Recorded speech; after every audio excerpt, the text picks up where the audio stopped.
भारत के सबसे दक्षिण का ऐतिहासिक शहर है कन्याकुमारी, जो हिंद महासागर, बंगाल की खाड़ी और अरब सागर के संगम पर बसा हुआ है।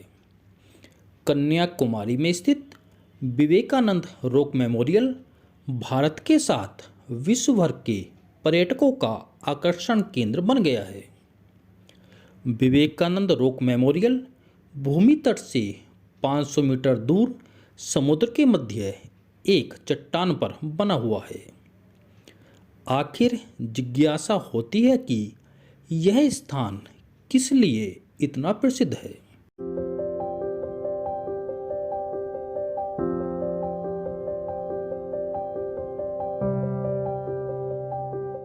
इसका उत्तर है कि हमारे देश की महान विभूति स्वामी विवेकानंद को इसी चट्टान पर गहरी साधना के बाद जीवन के लक्ष्य और लक्ष्य प्राप्ति के लिए मार्गदर्शन प्राप्त हुआ था।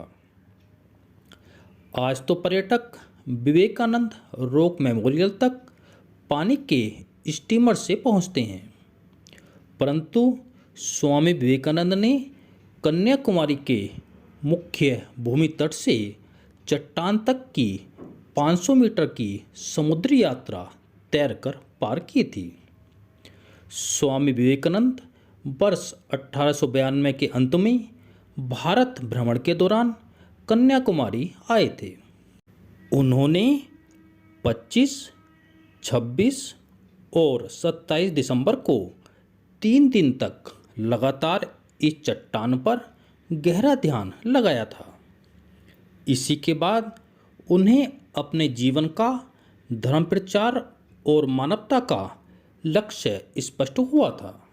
वर्ष 1963 में जब पूरा देश स्वामी विवेकानंद का जन्म शताब्दी समारोह मना रहा था, तब विवेकानंद शिला पर स्वामी विवेकानंद स्मारक मंदिर बनाने की योजना बनी।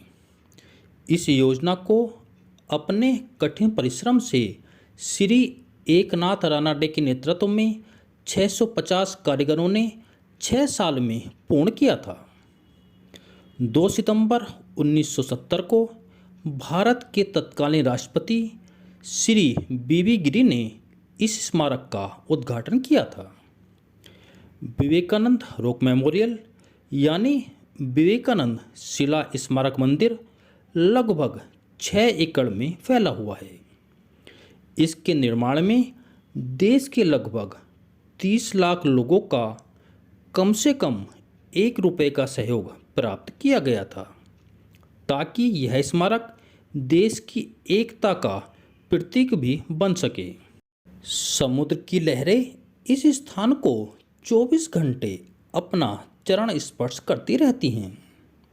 यह प्रस्तराकृति समुद्र तट से 50 फीट की ऊंचाई पर स्थित है। अनुशासन के दृष्टिकोण से यहाँ कक्षों के अंदर फोटोग्राफी करने की मनाही है। श्री विवेकानंद रॉक मेमोरियल को लाल और नीले ग्रेनाइट पत्थर से बनाया गया है।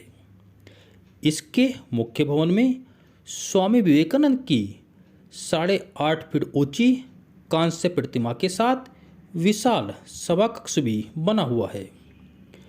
यहाँ एक ध्यान कक्ष भी बना हुआ है, जहाँ ओम के पवित्र उच्चारण की ध्वनि के साथ आप ध्यान कर सकते हैं।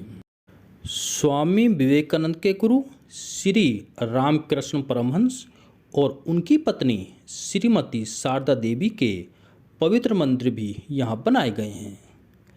इस स्थान पर आपको आनंदमय आध्यात्मिक अनुभूति का एहसास जरूर होगा।